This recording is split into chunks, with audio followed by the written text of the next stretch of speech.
Hi there everybody, this is Kelly Gettelfinger coming to you today for Splitcoaststampers Holiday Fest. Today I'm going to show you how to create a greeting card treasure book journal. Some people like to call these junk journals. I like to call them treasure journals because the things that we add to them are little treasures and little mementos that we want to keep as treasures and fond memories. So you can do this with any greeting card. You can turn any greeting card into a little journal. And typically the cards that I send and receive are considered an A2 size card, which is 4 1/4 by 5 1/2. And this is the greeting card that I'm going to show you how to turn into a treasure book journal. So I have some other samples here that I want to flip through really quickly just so you get an idea of what they are and what they look like and how they'll turn out, because today's video is just going to be the basic treasure book journal. It's just going to be the basis of it, and these 3 samples here show you how they build from sort of a basic treasure book journal into a full-blown embellished treasured journal. So this one here is just the paper that's been added to the greeting card. So you can see this is the greeting card, and again it is 4 1/4 by 5 1/2, but I have used all different kinds, sizes of cards to turn into my treasure book journals. And this one just has paper in it, no embellishments, and you can kind of see it has decorative paper. This here is a pattern, a sewing pattern that I had used as a pocket, turned into a little pocket. This is a page from an vintage sewing magazine, and then I've turned some of the pattern papers into pockets, fold out pages. So you get the idea. You can do all kinds of things with it, but this is, like I said, this is the basic treasure book journal. No embellishments, just the pages. And so that helps you kind of get an idea of what it's going to look like, and then that's the actual back part of the greeting card. And then this one here is a step up. So this one I have added some embellishments, not many, but some. And so there's plenty of room to still have fun and journal with this particular treasure book journal.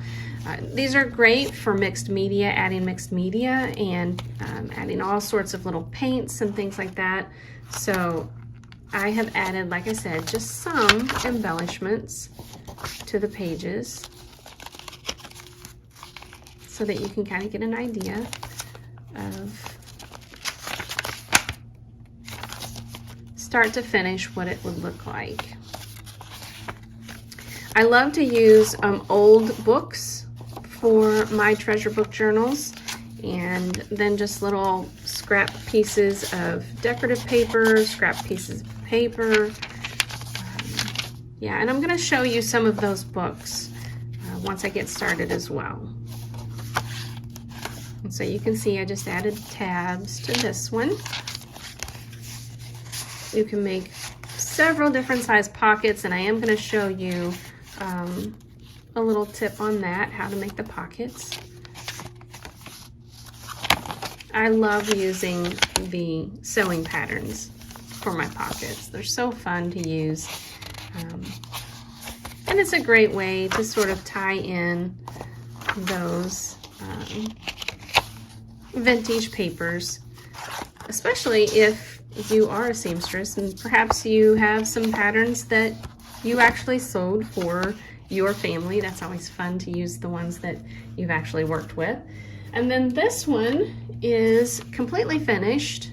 It's a completely finished greeting card treasure book journal, and I love the way this one turned out. So I used some die cuts, some stickers to embellish, and I just love the way it turned out.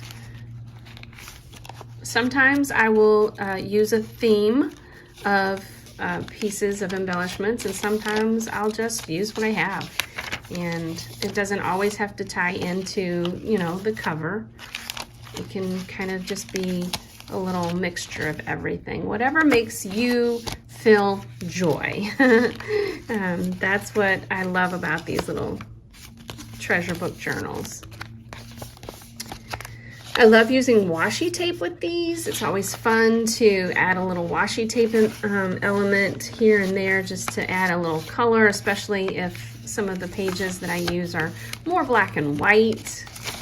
I like to use old tea bags or tea bag containers or papers to put little pieces of embellishment in. Sometimes I will save my receipts for special restaurants that we've been to and put those in the little tea bags, and then that way later on in life I can look back and see how much maybe our dinner cost in those years gone by. So it's really fun.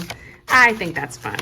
So you can just add all kinds of little whimsical pieces of your memories to your treasure book journals.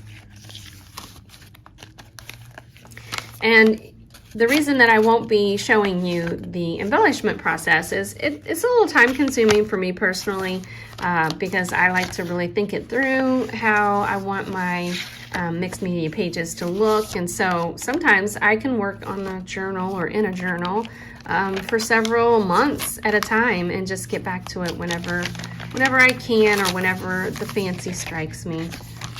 So there we go. And then this is the back part of, or the second inside part of the card, back part of the cover now. And so I just love the way they look. I love how bulky they get, and I like little things sticking out. It's just really, really cute. These are, like I said, fun to lay on a desk, you know, at work, and have workers who walk by and just say, what is that? And so it's nice to keep quotes in them, and so people who walk by might look at them and read a quote and be inspired. So, okay, let's get started. First, I'll just show you the supply list. The supply list is very basic. So, of course, you're going to start with a greeting card. So I have that. And then I personally like to use a long arm stapler. If you have just a normal stapler that will open all the way, you can use that with a piece of cardboard or a foam mat to staple your book. But I have found that stapling your spine as opposed to stitching it works best, because sometimes the cardstock can become fragile and the stapler just seems to really hold it better. The long arm stapler that I have has very long staples, and so that's how I can use lots of pages, although typically I will only use 8 to 10 different pages or papers, and I'll talk more about that in just a minute. But you're going to need some kind of a stapler to create your spine. I use different stickers and like I said, die cuts. These are old playing cards, and honestly, just whatever you have, you can use. So embellishing is totally up to you. That's really the fun part of it once you get your journal finished. And then I use old books. And so I'm going to show you just a few of the samples of the old books that I use.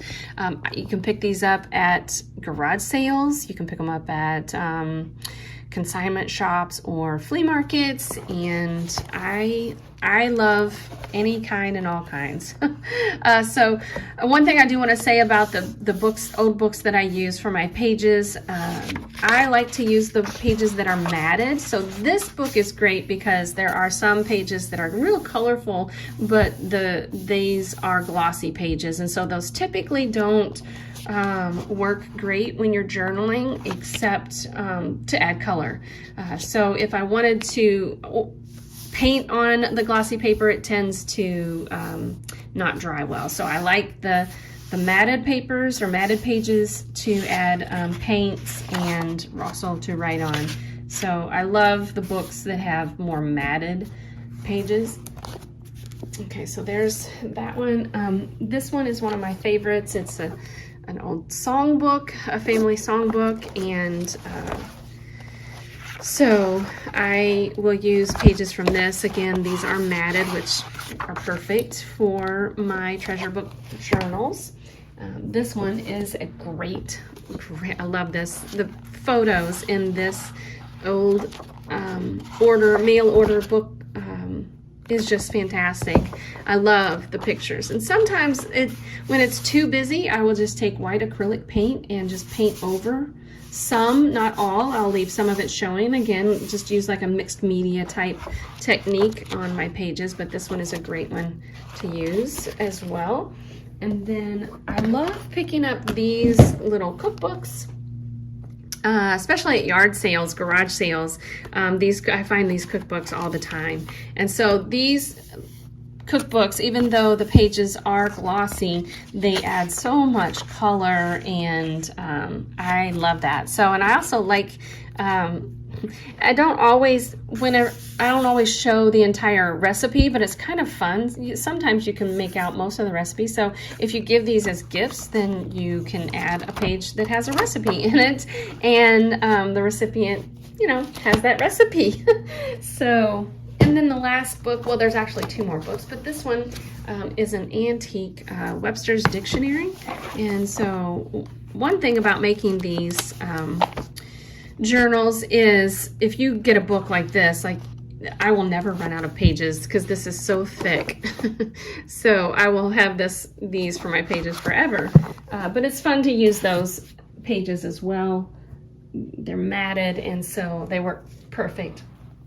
Now, I wanted to say this about some booklets. So I picked this one up thinking that this was going to be fantastic to use because it's super old, and I don't even know what the copyright is, but there's a date in here that says Christmas 1962. And so the pages are just so fun, and the pictures are really, I don't know, I just think that they're endearing. And so I thought these would be really great pages to use, except when I got home and tore the page out and then folded it, it broke. So that's the one thing I wanted to, let you know ahead of time, that there are some booklets or some books that are just too old to use for these treasure book journals. And so if that's the case, then what you can do is you can always photocopy. So this treasure book journal here, I did end up photocopying. I think it was this one, maybe not. No, it was this one. So I had to do that with this page here. So this sewing magazine was so old that the paper is very fragile, and so I just photocopied it. And so as long as you're not selling these little treasure book journals, you can photocopy for your own personal use many of the pages to be added to your little treasure book journals. So I just wanted to add that because then that might save you if you decide not to invest in a book because of the fragility of the paper. You can still invest and just make photocopies. Okay, so I have my pages torn from each book, and now's the time I'm going to show you sort of how to begin. I also like to use paper that coordinates with the card that I'm using, and so this paper actually does coordinate because I had some of the paper that matches the card. But if you don't, just find, decorative paper. Maybe it has double-sided pattern, maybe it doesn't. But find the pattern paper that coordinates nicely, that brings you joy. So this was just some scraps that I had from that paper, so I am going to be using that. And then I have a pattern envelope, a sewing pattern envelope that I'll be using. And then these are the pages, like I said, that I tore from those books that I showed you. Okay, so step one, we want to make sure that we know the measurements of our card and opened up this this card measures 5.5 by 8.5. And so my pages, I want to be either 5.5 by 8.5 or a little bigger, because like I said, I personally enjoy having them, some of the papers stick out a little bit from my treasure book journals. So these papers, I'm going to fold them just to see kind of how they're going to lay. This one here, I know I want it to be folded in half because I think it's going to be a little bit too big, which is fine, because what I'm going to do with this one is I'm actually going to tear it. I like when my edges are torn a little bit, and so that's what I'm going to do with this one. So I am just prepping my pages right now, and then I will put it all together.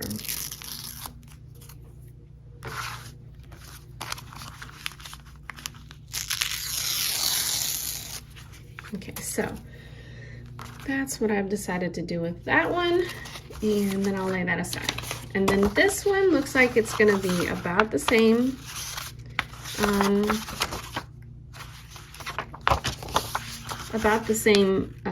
Measurements as my greeting card.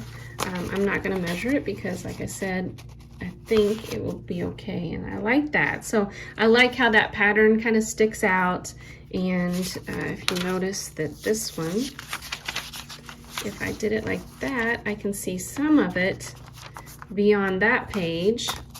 So you kind of get the idea. So you just sort of like play around with it, see what layers you like, how you like it to look. I think I want this one to be just a little more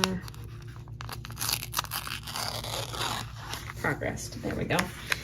All right, so those are good. Now these pages here are much bigger than my card, and so I love how this one torn out, the pictures go the same way as my card will go when I fold it.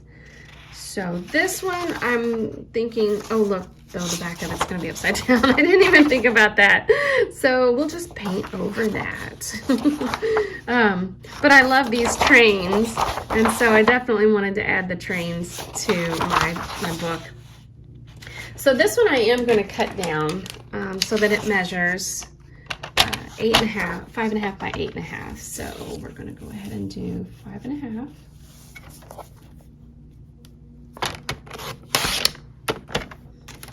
And I'll save this though. I love the torn look in these little booklets, and like that's a good photo, right? You know, like good pictures right there of those trains. So I will save that and actually either use it in this book or something else. And then I think, looking at it, I just want to make sure that I'm not cutting off too much of the train if I fold it. So I think I'm just going to fold it in half and then trim it at 4 1/4.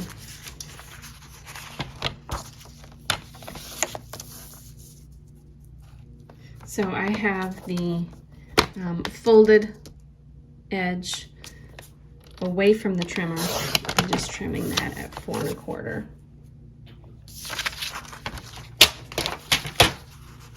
Yeah, I think that's cute. That looks really cute. I love the little trains on there. So, you know, so I usually don't build my booklet until once I'm done trimming all my pages, but sometimes I will sort of like build it a little bit at a time just to see, is that going to look right, or does this look good here or there? And so I think, yeah, I'm going to keep that like that.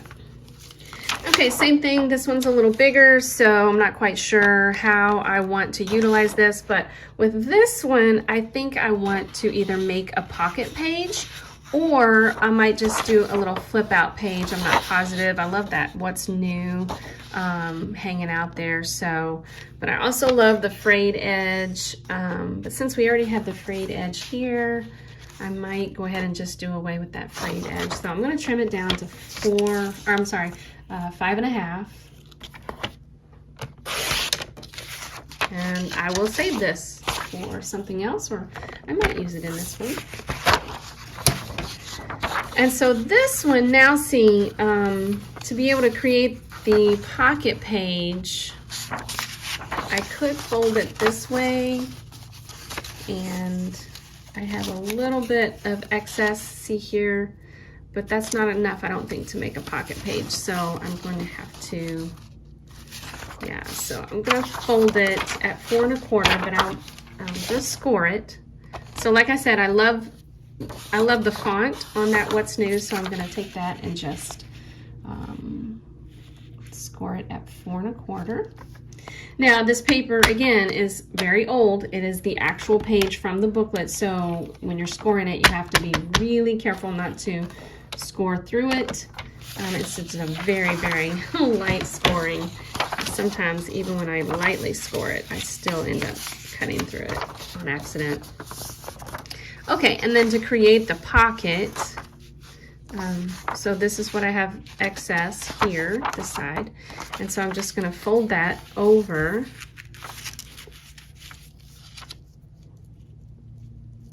and that, so I don't even have to measure it. It's just, that's where I know that it needs to fold in to create a pocket. And so this pocket will be here, and I'm going to add adhesive to the top and the bottom of my page, but my adhesive is behind me. There we go. Okay, so I'm just going to add adhesive to the top. I am so sorry about bumping the camera, shaking the camera. Okay, so just to the top and the bottom of that fold out, and that creates our little pocket area. Okay, and then that is, again, another page in our booklet.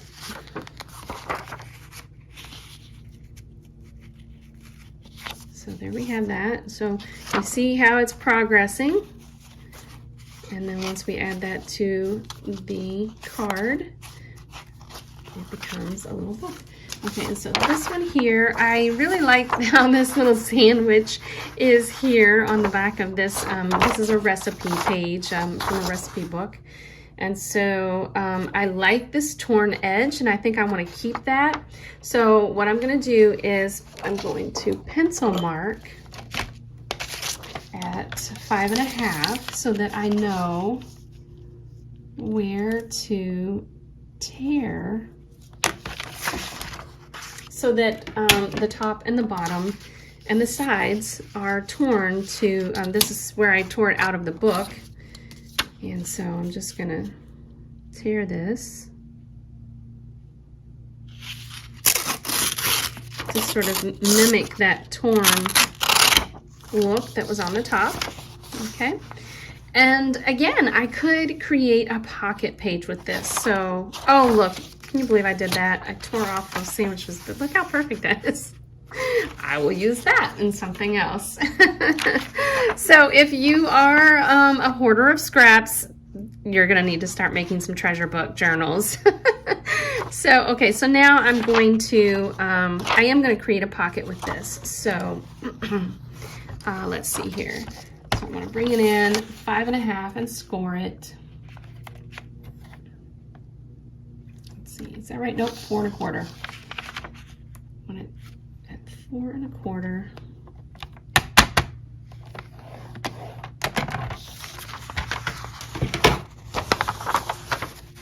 And for this pocket, I'm going to do it just a little bit different, I think.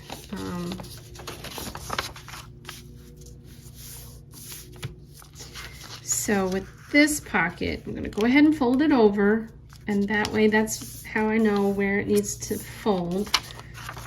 But I'm going to tear this one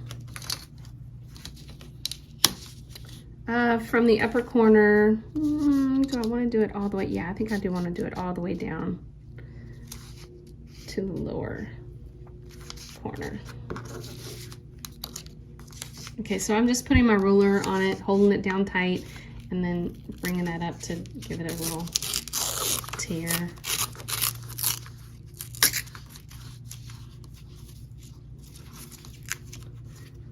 Okay, and it actually didn't tear all the way down, which is totally fine with me. So I'm just going to add adhesive to this bottom part right here.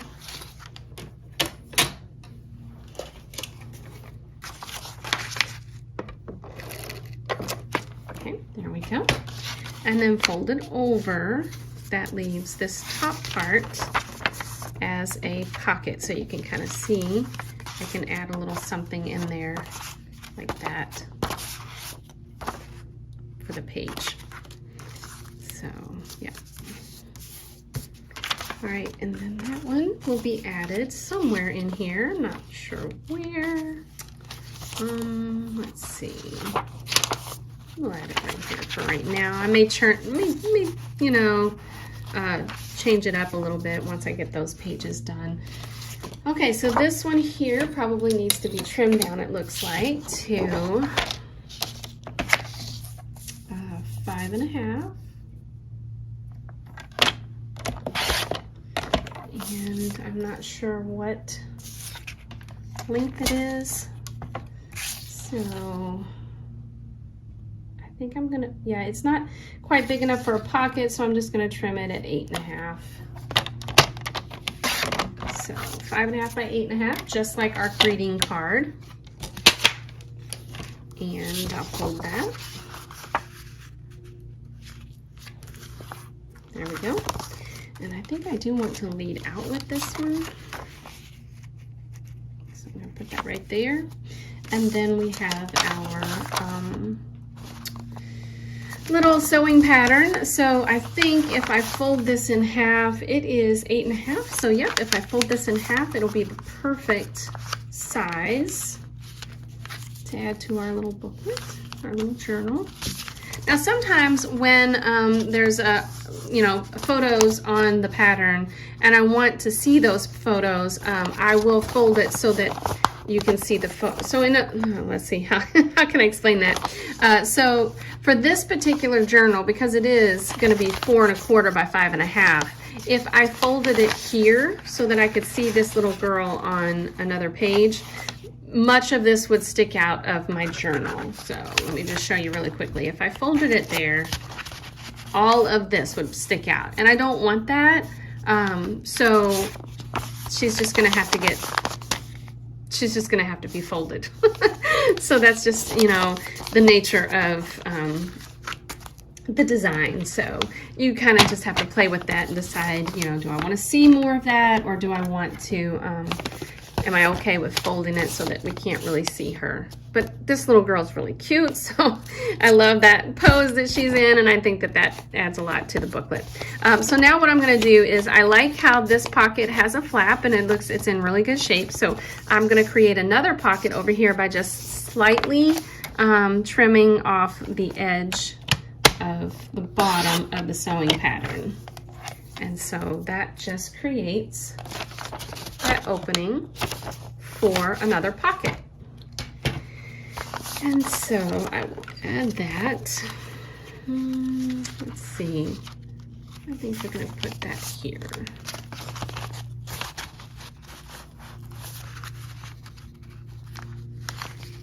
Okay.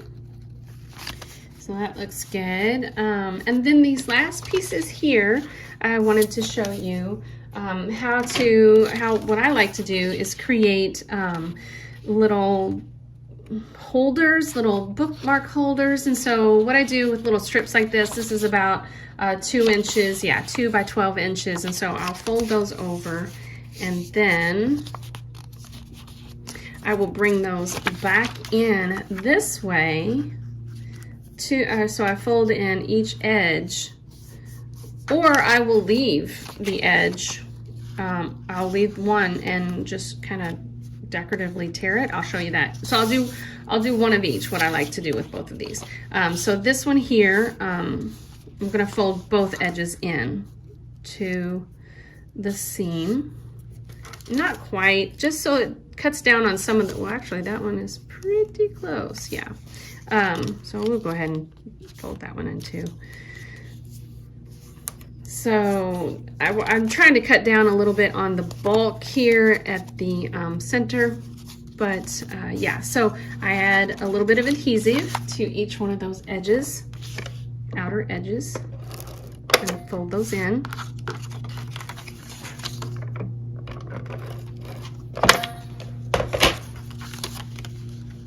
Okay, and so now you see it has a little like little pocket that goes all the way through, and those are fun to add those bookmark elements like I showed you earlier. So this one, see, it goes all the way through, and so the little bookmark will just sit in there nicely, and I can add that to my page somewhere. So I'm going to add that in just a minute. But then the other one that I was talking about, like, okay, so this one I'm going to fold it over, and I will create a pocket on one side, but then the other side I'm just going to tear it at 4 1/4, so just like that. So it's just another little element, a little strip that's in my booklet. I can adhere a memento to it, I can adhere a photo to it, I can do all kinds of things with it. Just, you know, the sky's the limit. So, okay, so these I'm gonna add to my booklet. Let's do this. Oh, I forgot to take that, hold on. Forgot to add some adhesive, so we'll do that. There we go. Okay. So then I will add this one here. And I want to make sure that it's going to go where a staple, because it's just a little 2-inch strip, I want to make sure that a staple is going to hit that when it goes into my booklet. Okay, so that one's going to go there, and then I will add, I think I'm going to add this one here.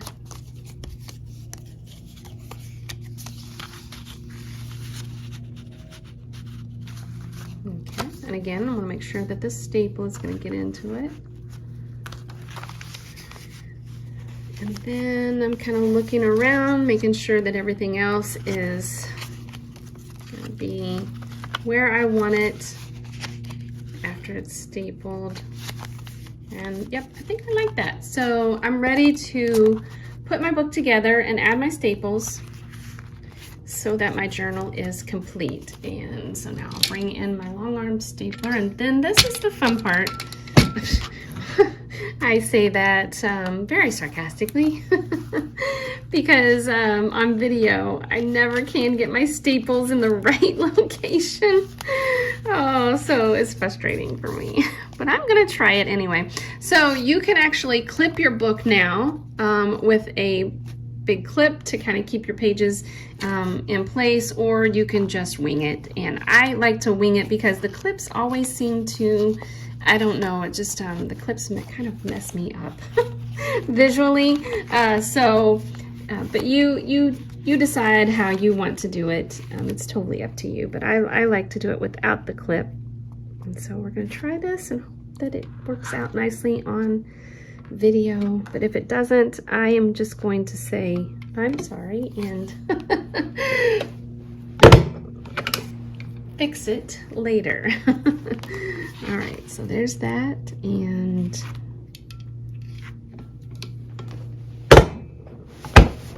oh, I knew I was going to shake the camera, so sorry. Okay. And so then I flip it over, and oh my goodness, I can't believe it. The staples are perfect. They're literally right where I want them. Yay! Okay, and so my little treasure book, my greeting card treasure book journal is complete. And so now I will just open each page and sort of flatten it down. And it is ready for me to embellish and add my my memories, add my mementos, and have all kinds of fun with mixed media and my treasures. So there you have it. That is the greeting card treasure book journal. I hope you enjoyed this video, and I hope you have a lot of fun with the other videos with the Holiday Fest here on Split Coast Stampers. Thanks for joining me every day, everybody. I hope you have a great day. Bye-bye.